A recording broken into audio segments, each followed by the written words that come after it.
The world's biggest celebrity scandal meets the world's most important election. Who's stirring the trouble, and which candidate has the most to lose?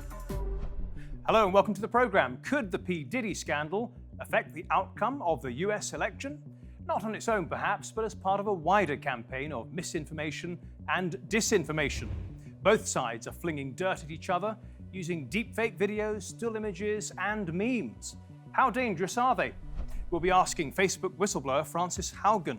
We'll also be hearing from meme maker Douglas Mackey, who was sentenced to 7 months in prison for sharing this meme during the 2016 election. But first, let's look at some of the videos and images that got everybody talking. I entertain people no matter what time of day, whether you like it or not. I'll go all day, all night. I will tell you that you do fantastically well. Yes. This conversation, supposedly between Donald Trump and P. Diddy, looks real enough, it sounds real enough, but it's a fake. So too is this picture of a young Kamala Harris, supposedly about 20 years ago, apparently hanging off Diddy's arm. They're all fakes, made by rival supporters to taint the other side. Of course, if you don't know the Diddy scandal, you may not know why it's so politically toxic. So here's the story in a nutshell. Sean Diddy Combs has been arrested. Major new allegations of sexual assault and exploitation. The 54-year-old was once one of the biggest recording artists in the world back in the 1990s. He's now in a terrible prison in New York, the MDC, where R. Kelly and Jeffrey Epstein associate Ghislaine Maxwell were once held. Diddy is awaiting trial, charged with 3 felonies, including sex trafficking. These allegations relate to his infamous parties known as freak-offs. Freak-offs? Freak-offs. Freak-offs. Freak-offs. So as you can imagine, trolls on both sides are keen to link their opponent with the disgraced rapper. And of course, the best, most convincing lies always have a grain of truth in them. All of these politicians and many, many more have associated with Diddy at one time or another. Working for Diddy for 6 years trained me to have to be perfect. Working for Diddy? Absolutely. I love Diddy. You know, he's a good friend of mine. He's a good guy. He expects... Is he a good guy? I don't want to answer that question. Oh, wow. I think he's a good guy. I'm going to stick up for him. I just want to say how much I appreciate Puff Daddy for doing the kinds of work that he's doing, because he doesn't have to do this. Sean, I want to thank you because you always have a way of convening and bringing folks together. The question for voters now, though, is did these politicians know about Diddy's alleged debauchery when they were hanging out with him? The allegations certainly cover the same period. However, the truth won't be coming out before the election on November the 5th. The video fakers and meme makers, though, aren't waiting for the truth. They're flinging the mud now. Well, I really like you, and I would tell you if I didn't. And here's how they're doing it. This video was spliced together from 2 separate Charlie Rose interviews, one in 1992, the other in 1999. As for the picture with Kamala and Diddy, well, that was actually Kamala with her boyfriend at the time, talk show host Montel Williams. Trump actually shared the picture online, writing Kamala doing the Diddy, and then asked if she'd been to one of Puff Daddy's freak-offs. He got that wrong. I didn't generate them. Somebody came out. They said, oh, look at this. These were all made up by other people. AI is always very dangerous in that way. It's happening with me, too. They're having me speak. I speak perfectly. I mean, absolutely perfectly on AI. And I'm like endorsing other products and things. It's a little bit dangerous out there. Trump and others, though, ought to be careful. The Democrats are on the law path. In California, this deepfake video infuriated the state's governor so much, he passed a law to make such parodies a criminal offense. I was selected because I am the ultimate diversity hire. I'm both a woman and a person of color. So if you criticize anything I say, you're both sexist and racist. This is now official. That is now injunctive relief if you do any of those deepfake election misrepresentations. So that's how easy it is to govern. The creator of this video, Chris Coles, aka Mr. Reagan, challenged the law in court and won. The judge called it a blunt tool which stifles the free exchange of ideas and unconstitutional. Good news, as memes will remain legal. Political satire, dirty tricks, photo doctoring, it's all been going on for years. The great dictators of the last century used every tool available to enhance their image and to rewrite history. What we see today is a continuation of a long political tradition. And I'm going to make something good out of it. It's just become much more sophisticated. I love to party. Ain't nothing like a Diddy party. Tell me about it.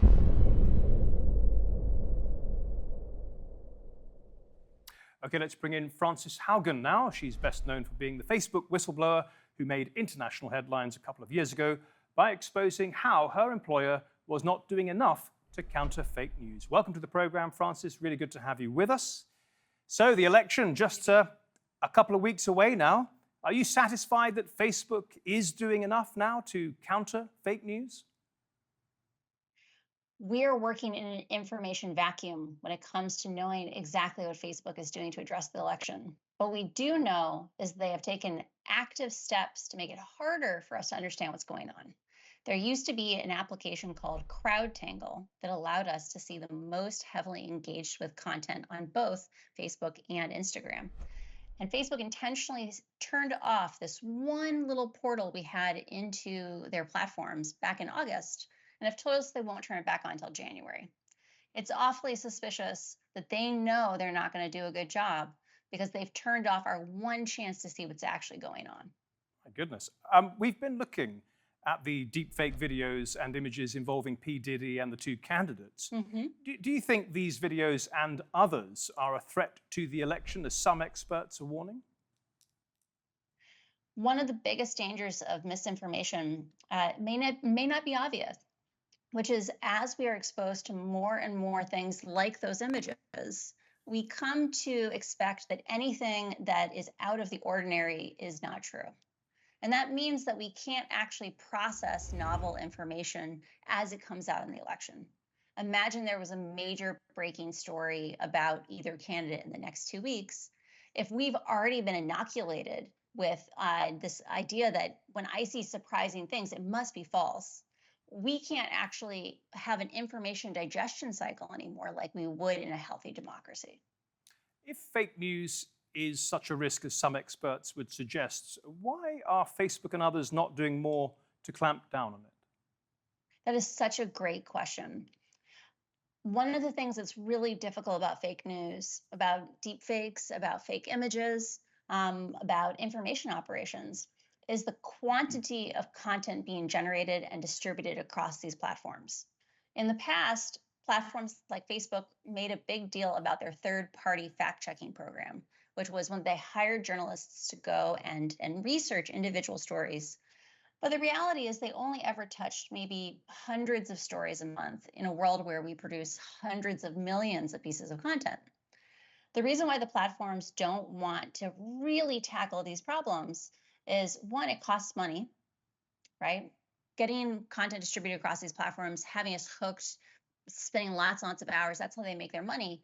Hiring expensive teams of specialists to go find these information operations, it's a cost center, it's not a profit center. But the second thing is, if we were more aware of how toxic these environments are, how foreign adversaries are actively targeting us with information campaigns, we would demand they do more. And so they don't tell us what they're doing now, and they don't let us get the information we need to actually understand the magnitude of the problem, because that way we can't try to get. These sorts of videos are pretty salacious and they get a lot of attention, a lot of engagement. And does that help to drive these companies' profits? So one of the interesting questions around, like, let's say they did take a hard line on deepfakes. There's lots of deepfakes on these platforms that are not necessarily a problem. They're just entertaining. You know, if it hadn't had Donald Trump or Kamala Harris in there, would a deepfake of P. Diddy be a problem, right? When you draw a line saying we don't allow deepfakes that influence the election, you have to have a way to figure out which deepfakes are okay or not okay.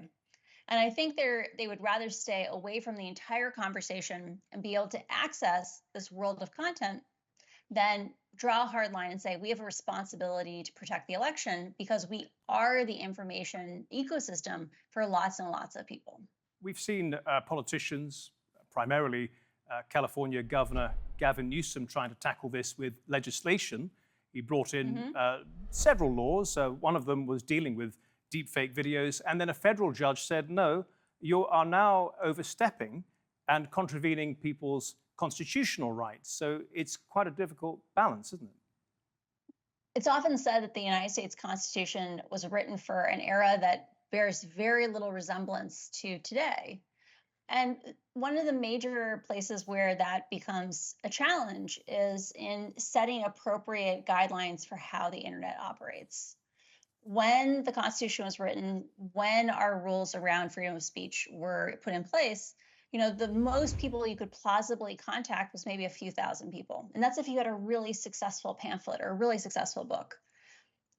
One of the things that we are going to have to work out is the tensions between, there should be expectations around the obligations of these platforms. And that doesn't necessarily mean taking down content. It can be about how these systems operate. How do they amplify content? What are the biases in the algorithms? We're going to be looking at the Douglas Mackey case a little later in the program, the man who put out that meme about texting your vote to Hillary and then gave the number. Of course, you can't text your vote. So he was, though, convicted of trying to essentially subvert democracy. Do you think that was fair? That's a great example of where there are always conflicting rights. There are always conflicting obligations in any society. And in this case, voter disenfranchisement has serious implications for a democracy. If I go out there and try to convince someone not to vote using lies, if I target minorities specifically, marginalized groups within our society, that has serious implications on the functioning and legitimacy of elections. I think there is a huge space where we need to have a conversation on people who systematically try to suppress votes. If he only posted a single meme, there's more ambiguity there. But there are operations right now run by third parties, some of them foreign, some of them domestic in the United States, that are actively trying to get people not to vote. And that's a problem. The reaction to you was interesting because nobody quite knew what to make of you. Were you against the big tech titans, or were you trying to smuggle in extra regulation? The right didn't know, the left didn't know. Eventually, the right said, oh, she's just trying to get in more regulation and close down free speech. Are you sort of trying to do the left's bidding and try to get in more regulation, and actually you're on the bad guy side? So what's so funny about that criticism was if anyone had actually dug into my Senate testimony, dug into my advocacy since then, the core of it has been the idea that content moderation is basically a lie that we were told by Facebook. Facebook didn't tell people that computers have a very difficult time of being able to understand the meaning of content. And as a result, these systems, they at best take down a few percentage points of bad content, but the consequences of these systems being so crude are really intense. So for example, I've talked to advocates against violence against women around the world. Could be in France, could be in Brazil, could be in Germany. And they say our accounts have been taken down because the computers can't tell the difference between someone who commits violence against women, someone advocating against it, or counterterrorism content. The disclosures I brought forward said 75% of counterterrorism content was getting taken down as terrorism content. So I think it's unfortunate that the spin that the right decided to land on for me was that I was a dark horse for censorship, when, a core part of what I've advocated for is that we need to do systematic changes to these platforms around how they distribute the content. Should we be in 500,000 person groups where a computer and AI decides what you get to focus on?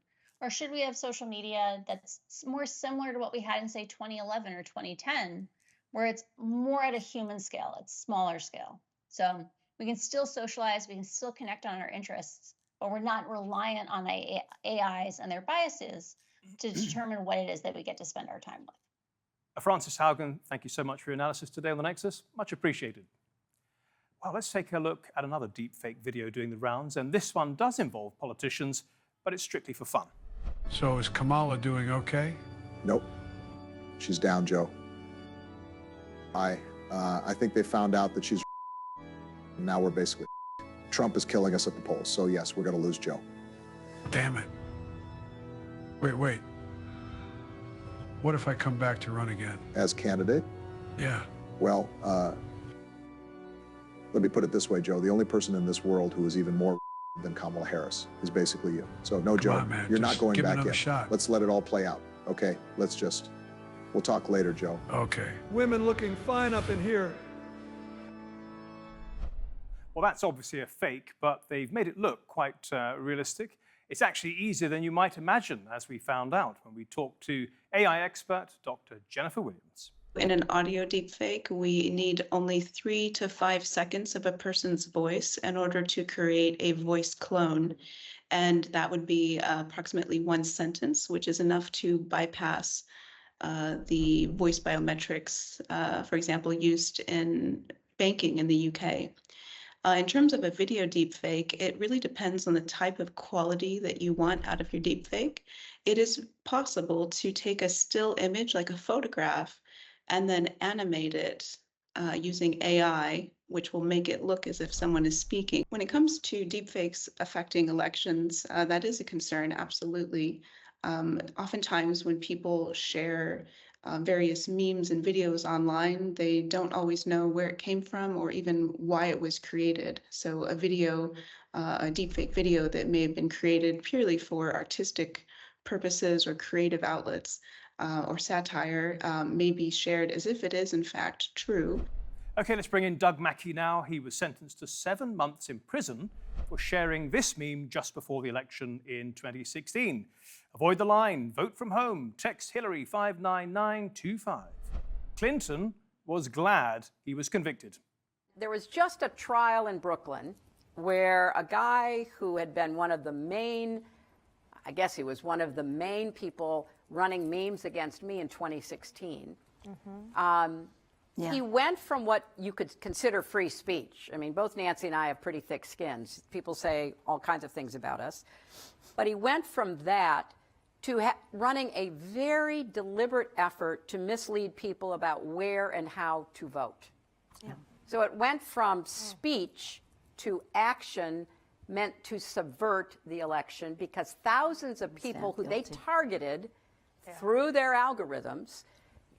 Oh, I can text my vote for Hillary Clinton.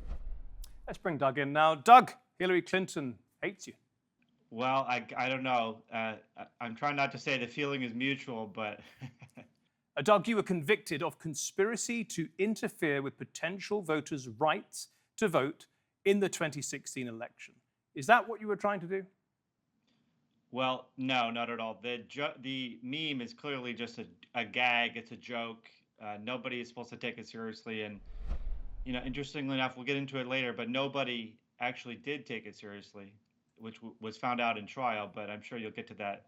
Well, you say that, but the Department of Justice says that thousands of people fell for your meme and tried to vote by texting. Did they? Was there evidence of that presented at your trial? They didn't present any evidence. That's actually, dare I say it, disinformation from the government. First of all, when this meme initially went out, very few people actually saw it. More people saw it because the liberals were outraged. They were pointing at it, saying, oh my gosh, and it was reported widely on CNN, BuzzFeed, and that's when all the people started texting the number. Very few people actually texted the number. And the government went around Brooklyn, Queens, Long Island, interviewing people who they thought texted the number 4 years ago and couldn't find a single person who actually said, oh yeah, I texted the number. I thought this was real. I didn't vote for Hillary Clinton because I saw this meme. And they couldn't put a single person on trial. But you say they as a witness at the trial. Understood. But you say that people did text the number? Yes. And so, but they didn't did they text the number and then lose their chance to vote? No, they didn't lose their chance to vote. And a lot of them were just curious. We talked to people who texted the number.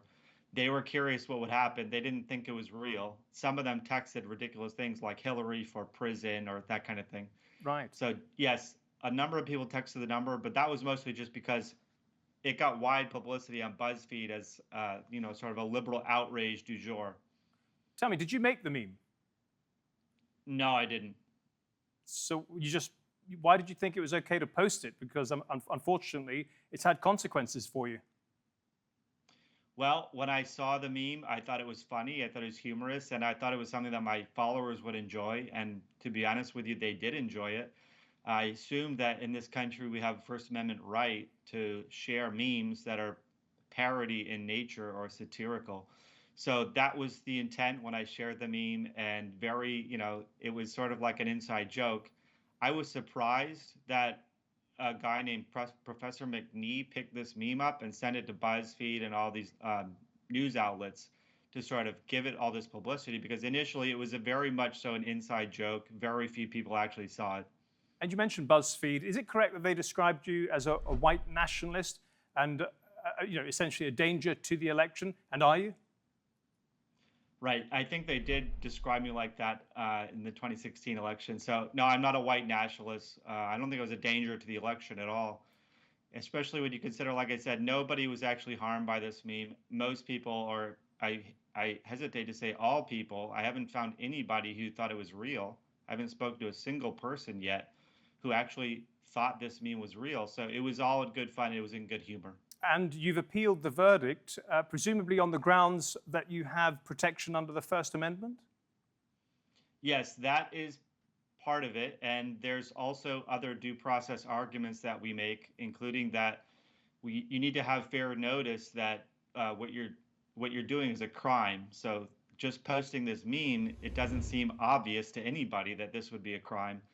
It's not something straightforward like first-degree murder, second-degree murder, what have you. So there's a number of grounds. They also brought the case in a funny district that has nothing to do with the district that I was in when I posted the meme. So that's also a constitutional question in America. So that district is Brooklyn, I believe, and I imagine that's a strongly Democrat area? That's correct. And do you think that made a difference in your conviction? I do. I absolutely do. I mean, even this jury deadlocked on this question for 3 or 4 days, and this was in the most liberal district, highly diverse district, and highly diverse jury. And I don't think that this would have been a conviction in a lot of other districts in this country. I imagine you and your lawyers are feeling quite hopeful, because I've read in the Harvard Law Review, quote, "While many would consider Mackey's speech to be repellent, the precedent created by the Mackey case is a dangerous one that lessens First Amendment protections in the digital marketplace of ideas." So I imagine you and your legal team are feeling fairly confident. We're feeling very hopeful. We are at the Second Circuit Court of Appeals in New York, and if that fails, we have the Supreme Court. So we're feeling very hopeful. Hillary Clinton said that you used algorithms to target voters to subvert the election. Did you? No, it's just copy, paste, and click. There's no such thing as an algorithm or anything like that. I think she's drank too much of the Russia Kool-Aid. Okay. Now, the Department of Justice said that the defendant, meaning you, weaponized disinformation in a dangerous scheme to stop targeted groups, including Black and brown people and women, from participating in our democracy. So not only were you trying to subvert democracy, but you were particularly trying to disenfranchise vulnerable minorities, women, and so on. What do you say to that? Complete nonsense. Complete nonsense. I mean, the idea, first of all, I think that their prosecution was disinformation. The way they brought it was very dishonest. And they didn't have any direct evidence. It was all circumstantial. They brought this in the most liberal district. So, no, absolutely not. Just copying and posting a meme off of a website because you think it's funny is not targeting minority groups or whatever they want to call it. Doug, you shared the meme just a couple of days before the election in 2016, but you weren't arrested until the week after Joe Biden took office. A bit suspicious.